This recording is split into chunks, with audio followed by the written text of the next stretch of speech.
What's up, guys? Welcome back to another episode. Bright and early today. I was trying to do a video earlier, it was just too dark, but I left the house around 6:45. Like I said, I got an appointment first thing in the morning in Alice, so I had to get up super early, earlier than normal, and hit the road. By now, y'all have seen the video on the main channel with the storm that rolled through. That was no joke. There was some heavy gust. As y'all saw, the middle of the tent kept getting blown down. At one point, it blew it down almost all the way down to the floor. I'm sitting there with part of the tent on me. It was crazy. Like I said, I knew that we were going to have some storms. I thought we were going to miss the majority of it. Like I said, I had staked down the tent, had all the dogs inside, and it just hit, and it hit fast, and it packed a punch. And like I said on the video, I don't know if there was any tornadoes north of where we were, but I'm just very glad we got the tail end of that storm. It pretty much stretched all the way from South Texas all the way to basically North Texas. It was a huge squall line, and luckily we're all okay. The dogs are okay. I was trying to make sure Baxter was covered up first, so before I started hearing it rain and stuff and the wind started picking up before I was recording, I had wrapped Baxter up. He was already on the bed in his doggy bed, and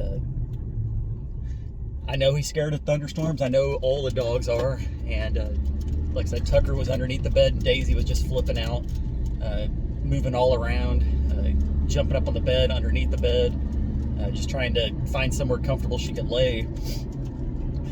And I was a little worried she was going to jump on Baxter at one point, but I was able to get her out of that direction. And I don't know 100% if it broke the poles or if it just pulled them out. In a quarter mile, merge onto Franklin Adams. I didn't even check anything really. It was dark whenever I left, so I'll have to check whenever I get back. But like I said, I did stake everything up, and I don't know, it was just a wild ride. It was one of those things where it was too late to be able to get the dogs out of there. I know my dogs better than anybody, and let's see, hold on, let me see which direction I got to go here. For some reason, my GPS made me go through the back roads of Ricardo, and then now I'm on the outskirts of Kingsville. I haven't been on this side of town in a while, but continue on Franklin Adams for 1 mile. Alright, yeah, basically it's rerouting me just around Kingsville. But yeah, there was definitely water on the floor in there. There's no denying that. Part of the video, I could see some water or rain coming in sideways, and I don't know. I already know, like I said, this is going to be put out, or this is recorded before I put that video up. And I already know some people are going to say, why didn't you put your phone down? Why were you recording? I wanted to show y'all how it really is. It's not all fun and games, like I said on the video. It was absolutely crazy for a little while, and I don't know what the heaviest wind gust was, but this morning I stopped in Ricardo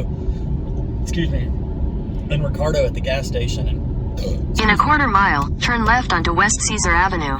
I had to get an energy drink because my coffee maker was laying on my floor. I got myself a bacon and potato and egg and cheese taco, and the cashier there, she watches the channel. Take the second left onto West Caesar Avenue. Sorry, I have to keep stopping because of my GPS. But anyways, the first time I went in that store, the lady said, "You look familiar." And I was like, "Oh, I do YouTube videos." She said, "That's it, that's what it was." And this time when I walked in... In 1,000 feet, turn right onto South Armstrong Street. Excuse me. This time when I walked in... Oh, watch out, black cat. That's probably not a good sign. A black cat just ran across the road in front of me. But she said, "What do you got planned for today?" I said, "Well, I'm actually on the road." Turn right onto South Armstrong Street. I'm actually on the road. Damn GPS keeps cutting me off. I was on the road to go take Baxter to get his acupuncture done because he's still paralyzed. And I told her, I was like, Continue for 8 miles. I said, that was a crazy night last night. She said, yeah, the winds were really, really bad. And I said, I don't know if you know this or not, but I actually live on that property in a tent. Like I said, I don't know how many videos she watches. I don't know how many videos everybody watches. So when they say they could watch one video or they could watch them all. I don't know. But 7 miles, okay. Anyways, she asked what I was getting into, and I said I was taking him to go get his acupuncture, and she was asking, or we were talking about the wind, and I told her, I said, yeah, I live in a tent on that property. And I said that tent was just blowing around like crazy. I said it collapsed on me a few times, and I said I got a video coming out, and she said, oh cool, I'll watch it on my lunch break. So shout out to you for being nice if you're watching this channel. I don't know if you even know this channel is a thing, but yeah, I mean, what a night. I'm glad it's over. It'll definitely make me rethink if I want to move that tent or not underneath the house. We do have half the roof on. We are going to get back to it here soon. Dad wasn't feeling too good. He was still feeling a little dizzy this week, so he took it easy. I was still healing my knee and stuff, and we are going to get back to it. I don't even know what today is. It's either, I think it's Wednesday, so maybe later this week we'll start working on the roof again and try to get that stuff done. But yeah, it definitely woke me up good last night. Like I said, it was right around 2 o'clock, I think, when it came through, and the very, very nasty stuff probably lasted a total of 15 minutes, and then after that it was just like a steady rain and just steady wind. But I don't know, like I said, it definitely makes me want to get that tent underneath that house and out of Mother Nature's way for a little while. So anyways, Baxter's still doing good. He was actually moving around last night before all that stuff hit. Like I said, I have his doggy bed right next to my pillow, so when he puts his head on the side of his bed, it's basically right next to my head. He feels comfortable, and I can keep an eye on him real good. And last night he kept moving his front legs.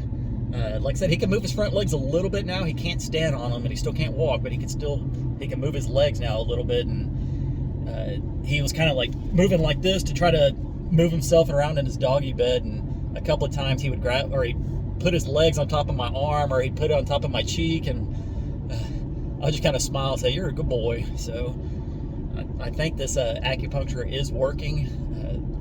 Like I said, this is going to be the second session of it. And he's also getting his laser treatment today as well, along with the acupuncture. So I do appreciate all the kind words once again. And like I said on my last video on the channel, that a lot of these videos on this channel are just updates on what's going on, and a lot of it's Baxter while I'm hitting the road. And just continue to send y'all's prayers, and hopefully when I get back to the house, I'm hoping that the sticks or the poles for the tent, I'm hoping they didn't snap in half, but you never know. Like I said, it was dark. All I know is that it either snapped it in half or it just completely ripped it out. So when I get back, I'll assess that. I'll have to clean up the tent. If there's anything still wet in there, I'll have to dry it out. And really, bus, the school bus just turned right out in front of me. So anyways, I'm going to call this in a video. I'm going to get this one uploaded, and it'll probably be out later today. So anyways, I appreciate you guys for watching, and I'll catch y'all on the next one.